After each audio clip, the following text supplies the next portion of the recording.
नमस्कार, मैं राजबाला सिंह आजाद, हरियाणा की पहली महिला बस ड्राइवर। आज आपसे एक बहुत ही गंभीर मुद्दे पे बात करना चाहती हूँ। मुद्दा ये है कि आजकल के नेताओं में महिलाओं की बेइज्जती करना एक आम बात बन चुकी है। वो इस मुद्दे की गंभीरता छोड़ो, इस बात को ही नहीं समझते। जिन महिलाओं ने देश की आधी आबादी उनको चुन के वहां तक पहुंचाया है, वहां जाके वो उनकी बेइज्जती कर रहे हैं। ये तो एक छोटी सी बात है। महिलाओं को कैमरे के सामने थप्पड़ मारना, सरेआम डेली बेइज्जती करना, इतनी कितनी अनगिनत रोज की घटनाएं बन चुकी है और कोई इनके खिलाफ कुछ नहीं बोल रहा। अब एक पिछले दिनों बिहार के मुख्यमंत्री, बिहार के सीएम, उन्हें हमने, बिहार की जनता ने, आधी महिलाएं हैं, उन्होंने चुन के अपने हकों की लड़ाई लड़ने वहां तक भेजा और वो वहां जाके उनके हकों की लड़ाई लड़ना तो छोड़ो, उनके बारे में क्या बोल रहे हैं कि महिलाएं की वजाइना में बोल रहे हैं। उन सीएम साहब को कोई बताने वाला हो, कोई उनसे पूछने वाला हो कि जिस चीज से आप निकले हो उसकी बेइज्जती कर रहे हो आप। जिस महिला ने आपको वहां से निकाला, वहीं से पैदा हुए हो आप, जिसके बारे में आप बोल रहे थे सीएम साहब, वहीं से निकले हो आप और उसके बारे में आप विधानसभा में बोल रहे हैं, जहां हमने आपको अपने हकों की लड़ाई हमारे लिए भेजा था, हमारी लड़ाई लड़ने, और आप हमारे खिलाफ क्या बोल रहे हो। आपको इस मुद्दे की गंभीरता की कुछ समझ है क्या? और उससे भी ज्यादा मैं उनसे पूछना चाहती हूँ जो आपके समर्थन में बोल रहे हैं कि उन्होंने क्या गलत बोला। उनसे कोई पूछने वाला, उनसे कोई जवाब मांगने वाला हो कि जो भी इस धरती पे पैदा हुआ है वो वहीं से निकल के पैदा हुआ और उस चीज को आप गलत, इतना गंदा उसके बारे में बोल रहे हो। मेरे पास इन बातों के लिए कोई शब्द नहीं है, मैं क्या बोलूं। मेरे अंदर इतना गुस्सा भरा हुआ है, मैं आपसे जवाब मांगना चाहती हूँ और हर महिला से ये रिक्वेस्ट करती हूँ कि इस बात का आपसे जवाब मांगे वो, और महिलाओं को मांगना चाहिए। जब तक आप चुप रहोगी तब तक ये ऐसे ही आपके साथ अन्याय होता रहेगा और होता रहेगा। अगर आपको इसको तोड़ना है, इन चीजों के खिलाफ खड़ा होना पड़ेगा, लड़ना पड़ेगा। किसी को तो आगे पहल कदमी करनी होगी इन चीजों के खिलाफ, आज नहीं तो कल। आज हमारे साथ हो रहा है ये रोज। इन नेताओं को तो ये भी नहीं समझ कि रेप जैसी चीज को, ये एक पिछले दिनों एक बहुत बड़े नेताजी ने कहा था कि लड़के हैं, लड़कों से गलतियां होती रहती हैं। मैं हर महिला को कहना चाहती हूँ कि इनके खिलाफ खड़े हो। जो ये रेप जैसा शब्द इनका, मतलब जिसको सोच के भी मेरे रोंगटे खड़े हो रहे हैं। रेप, एक महिला का सब कुछ खत्म हो जाता है, उसका कुछ नहीं बचता उसकी जिंदगी में जीने के लिए, उसके आगे अंधेरा है, डेडलाइन को पार कर जाती है एक रेप जैसी चीज को। और ये कह रहे हैं कि लड़के हैं, लड़कों से गलतियां होगी। मैं हर महिला से कहना चाहती हूँ कि आप जहां भी ये शब्द सुनो और जिस लड़की के साथ हो, उसके आसपास की जो महिलाएं हैं उनको कहूंगी कि जिसने ये किया है ना, उसको उसी टाइम उसी जगह पे उसको खत्म कर दो। उसको जीने का हक नहीं है। जो बंदा, जिस बंदे ने ये काम किया, जिस लड़के ने काम किया, जिस आदमी ने किया है। अब मैं क्या कहूं, कुछ कहने का नहीं, मुझे मारने का मन कर रहा है, लेकिन मैं क्या करूं। डेमोक्रेसी है, किसी को मार भी नहीं सकती। मुझे बहुत, सच में बहुत गुस्सा आ रहा है और मुझे गुस्सा इन नेताओं पे तो है ही, सच में इनका समर्थन करने वालों पे उससे भी ज्यादा आ रहा है। तो मुद्दे की गंभीरता को नहीं समझ रहे। अगर आप सोच के देखो, इस दुनिया में औरतें नहीं होंगी तो पुरुष कहां से आएंगे, कहां से आएंगे। तुम इस चीज को, औरतें को पता नहीं है आप क्या क्या झेलती हैं और झेल के बाहर निकलने की कोशिश करती हैं। और जो बहुत सारी औरतें तो हिम्मत ही नहीं कर पाती, कुछ औरतें हिम्मत कर पाती हैं और उनको हिम्मत करने के लिए इतना कुछ सहना पड़ता है, इतना सहना पड़ता है। एक पुरुष उस चीज को कभी सोच भी नहीं सकता, सच में नहीं, क्योंकि उसने उस चीज को कभी महसूस ही नहीं किया कि औरतें क्या चीज झेल के बाहर निकलती हैं घर की दहलीज से, और बाहर निकल के हिम्मत करके। और जब हिम्मत करती हैं बाहर, तो उनके साथ आप ऐसा व्यवहार करते हो बाहर, उनको सरेआम बेच, उनको देख के कितनी महिलाएं वापिस नहीं, हम अपने घर की दहलीज में ही ठीक है।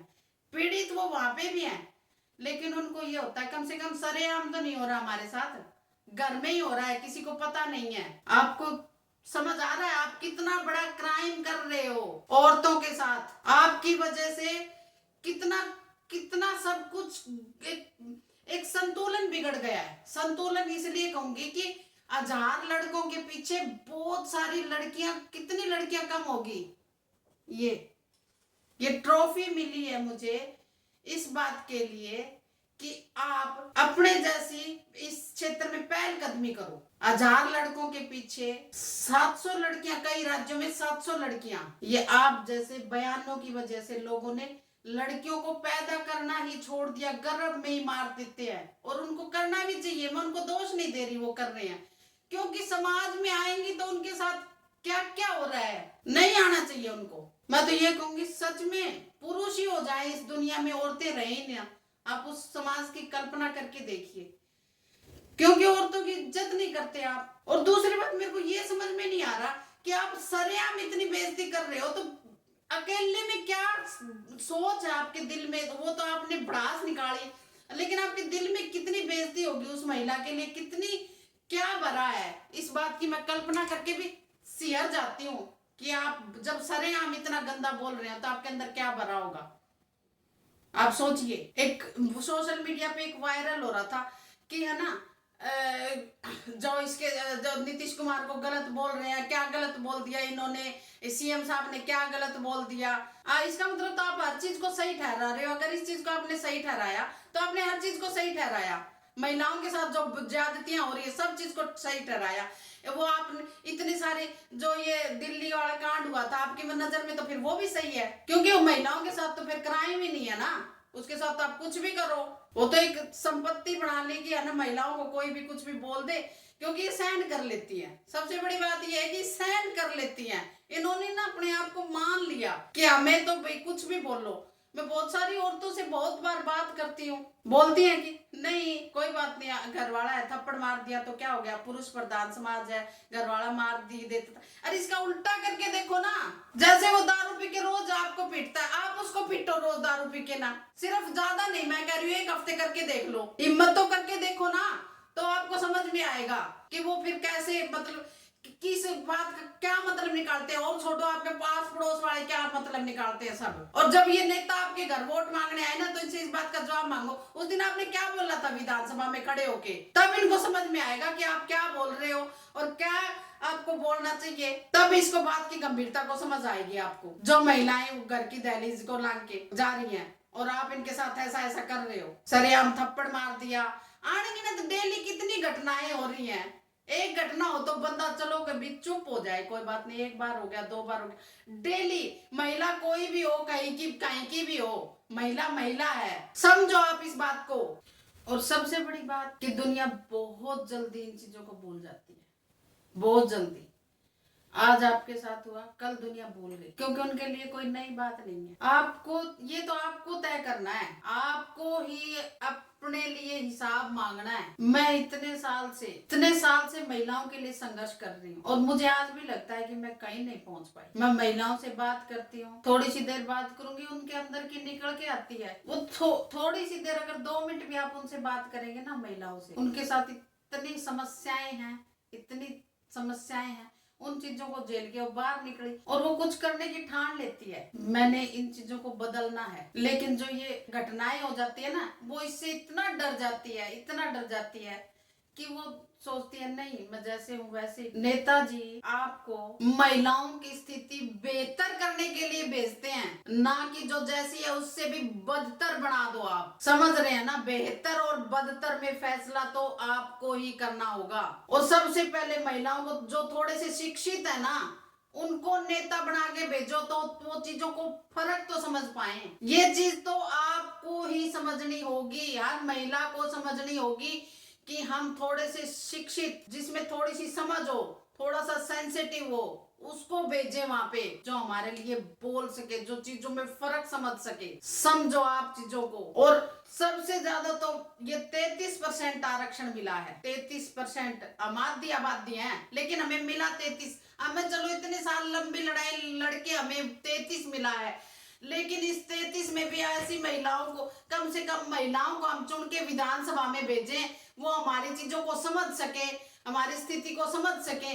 और उन महिलाओं में भी आप बहुत सारी महिलाओं को ऐसी महिलाओं को चुन के भेजें कि जो आपकी चीजों को समझ सके, जिन्होंने इन चीजों को महसूस किया हो। ऐसे नहीं, जो मैं हर महिला को नहीं कह रही ये बात, बहुत सारी चीजें ग्रास रूट लेवल पे, जमीनी लेवल पे जो महिलाएं हैं ना, जिन्होंने इन दर्द को झेला है। मेरी नजर में कहते हैं, हमारे एक कहावत है कि जड़े का दर्द जड़ा ही समझ सकता है, और वो ही महिला स्थिति को समझ सकती है जिसने इस दर्द को झेला हो। और उस महिला को हम चुन के भेजेंगे वहां पे, तो हमारे हक की बात करेगी, हमारे लिए बात करेगी, और हम जैसा चाहते हैं वैसा करेगी, क्योंकि वो हमारी चीजों को समझेगी। अगर आप ऐसे नेताओं को भेजेंगे तो वो ऐसी ही बातें करेंगे और स्थिति को बदतर ही करेंगे। और लेकिन उनसे जवाब आपको मांगना होगा, और मांगना भी चाहिए, आपका हक बढ़ता है। अगर डेमोक्रेसी ये बोलती है आप किसी को मार नहीं सकते, तो डेमोक्रेसी ये भी बोलती है कि आप जवाब मांग सकते हैं, और हम जवाब मांगेंगे। मैं हर उस आदमी से इस बात का जवाब मांगती हूँ कि आपको महिला को बेइज्जत करने का दिया किसने? आप होते कौन है महिलाओं की बेइज्जती करने वाले, और ये तय करने वाले कि वो क्या करेगी क्या नहीं करेगी? आपको ये हक किसने दिया है? मैं बस ड्राइवर हूँ। जब मैं ड्राइविंग सीट पे बोलती हूँ, बैठती हूँ, तो बहुत सारे लोग बोलते हैं, एक सेकंड में सबसे पहला सवाल उनका यही होता है कि आपने यही क्यों चुना? मैं भी उनकी उसकी आंखों में आंखें डाल के बोलती हूँ कि यही क्यों नहीं कर सकती मैं यही? जब एक पुरुष कर सकता है तो महिला क्यों नहीं कर सकती?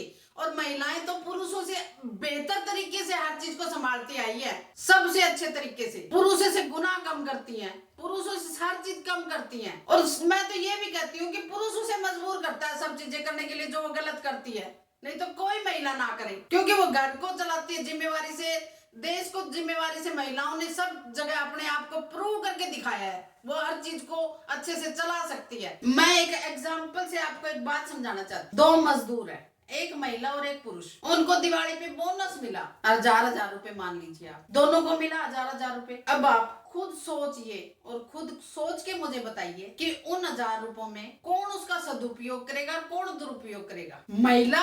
उन 1000 रुपयों में 99% महिलाएं उन 1000 रुपयों को अपने घर ले जाके अपने लिए, जो भी बच्चों के लिए, खुद के लिए, जो भी अपना सामान है, जो भी है, उनका सदुपयोग करेगी। और 90% पुरुष उसमें से या तो शराब पिएगा या अपने लिए कुछ ना कुछ जरूर करेगा। ये तय है, ये पक्का है। तो अब आप तय कर लीजिए कि महिला ज्यादा जिम्मेवार है और पुरुष ज्यादा जिम्मेवार। और ये भी आपको तय करना है कि आप महिलाओं को बेइज्जती कर रहे हैं तो ये पुरुषों की कर रहे हैं, महिलाओं की कर रहे हैं। महिला ने अपने आप को हर जगह प्रूव करके दिखाया है, हर जगह, चाहे वो कोई भी जगह हो, पुरुष से बेहतर तरीके से अपने आप को साबित करके दिखाया है।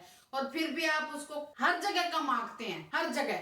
अब समस्याएं तो बहुत हैं, बहुत सारी हैं, गिनाने पे आऊं तो बहुत सारी समस्याएं, लेकिन हमें समस्याओं पे नहीं, समाधान पे खोज करनी है, समाधान की खोज करनी है। हमें समाधान पे फोकस करना है। क्या है समाधान? क्या है जो ये हमारे साथ सब कुछ हो रहा है? सबसे पहले तो ये ठान लो, आज के बाद हमारे ऊपर जो भी अत्याचार हो रहे हैं, हमारे साथ जो भी हो रहा है, तो बुलाया नहीं जाएगा किसी भी कीमत। हम भूलेंगे नहीं, हम हर बात का जवाब मांगेंगे, चाहे आज कही हो, चाहे 10 साल पहले कही हो। मैं महिलाओं के प्रति समाज का रवैया बदलने के लिए पिछले 15 सालों से एक लड़ाई लड़ रही, लेकिन सच कहूं धरातल पे आज भी कुछ नहीं बदला, सब वैसे का वैसा चल रहा है। मेरे सामने इतनी लड़ाई लड़ने के बाद मेरे सामने 2 ही समस्याएं आई, जो मुझे, पहली तो ये सच है ये कि महिलाओं ने इन सब चीजों के लिए खुद को ही जिम्मेवार मान लिया, इन हालातों के हम ही जिम्मेवार। और दूसरा, पुरुषों ने इस समाज को महिलाओं के लिए बद से बदतर बना दिया। गौर करो इन बात, सोचो। मैं ये लड़ाई लड़ रही हूँ, लेकिन अब मुझे समझ आ रहा है कि मुझे लंबा युद्ध करना पड़ेगा नए सिरे से, और मैं उसके लिए खुद को तैयार कर, इस नए युद्ध के लिए मैं बिल्कुल तैयार। जो भी, जिन्हें भी लगता है कि अब आगे से हम महिलाओं की बेइज्जती करें कहीं पे भी सरेआम और महिलाएं चुप हो जाएंगी, तो ये उनकी गलत फहमी है, ये निकाल दो अपने दिमाग। कोई भी ऐसी घटना के खिलाफ मैं राजबाला हमेशा खड़ी रहूंगी, क्योंकि मैंने इस युद्ध को लड़ने की ठान ली है। महिलाओं की बेइज्जती करने वालों, एक बात आपको अच्छे से समझनी पड़ेगी, अब इस बेइज्जती को आगे से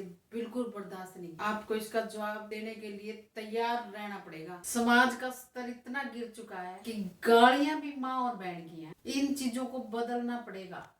अगर आप गौर करें तो समाज में जो गालियां है ना, वो भी महिलाओं पे है। समाज का स्तर कितना गिर चुका है।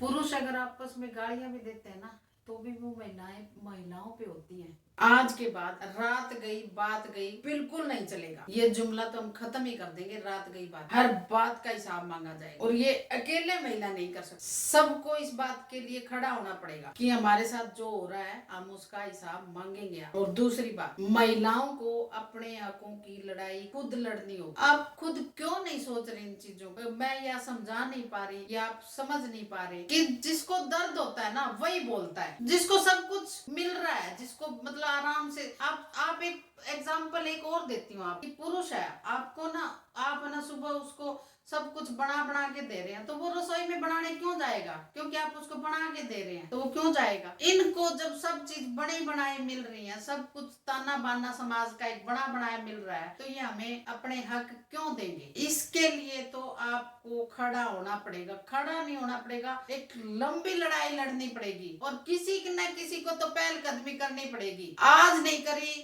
तो कल करनी पड़ेगी। आप करोगे तो आप जीत जाओगे, आप नहीं करोगे तो हमारी बेटियों को ये लड़ाई लड़नी पड़ेगी और उनको ये कुर्बानियां देनी पड़ेगी जो हम दे रहे हैं। ये बात आपको समझनी चाहिए, चाहे आप आज समझ जाओ चाहे कल समझ जाओ, आपको समझनी पड़ेगी। इसके अलावा कोई रास्ता नहीं है। आपको अपने हकों की लड़ाई लड़नी है, लड़नी पड़ेगी, लड़ोगी तभी जीतोगी। पुरुषों से किसी भी प्रकार की उम्मीद करना बेकार है। आपको अपनी लड़ाई खुद लड़नी पड़ेगी। आज शुरुआत करेंगे किसी भी चीज की, पहले शुरुआत करेंगे तभी तो उसको खत्म कर पाएंगे। हमें शुरुआत आज से अभी से करनी होगी, वरना ये देख लो ये समाज ऐसा ही रहेगा, ये नहीं बदलने वाला। इसके बाद हमारी बेटियों को ये लड़ाई लड़नी पड़ेगी, लड़नी ही पड़ेगी, इसके अलावा कोई रास्ता नहीं है। नहीं लगता कि हमें इस चीजों पे गौर करने की जरूरत है। सच में दिल में बहुत दर्द है मेरा, और इसी दर्द के साथ मैं अपनी बात खत्म करती हूँ। जय